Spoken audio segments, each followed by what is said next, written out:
مسلم شریف میں ہے، سید دو عالم صلی اللہ علیہ وسلم نے ارشاد فرمایا، جس آدمی کو اللہ تعالی لوگوں کے امور کا نگران بنا دے، یعنی اسے حاکم بنا دے، اور وہ آدمی اس حال میں مرا کہ اپنے فرض میں کوتاہی کرتا ہو، تو اللہ تعالی جنت کو اس پر حرام کر دیتا ہے۔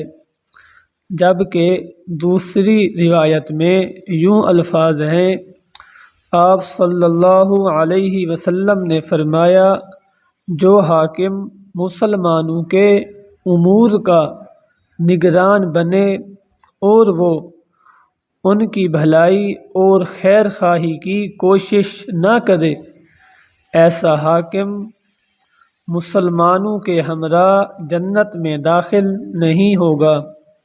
اب سامعین کرام، جو بھی حکام ہیں، حاکم ہیں، ان کو توجہ کرنا چاہیے، اپنی رعایا سے خیانت بددیانت نہیں کرنا چاہیے۔ اگر یہ معاملہ آپ کے سپرد ہو گیا ہے تو آپ اپنی عوام کی خیر خواہی چاہیں، نہ کہ ان پر ظلم کریں اور اپنا ہی پیٹ بھریں، وگرنہ اس کی سزا کیا ہے، جو سید دو عالم صلی اللہ علیہ وسلم نے خود بیان فرمائی۔ مسلم شریف میں یہ احادیث مبارکہ موجود ہیں۔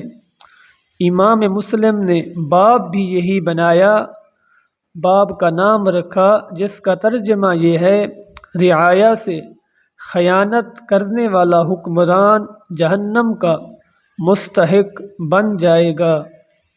وما علیہ الا البلاغ المبین۔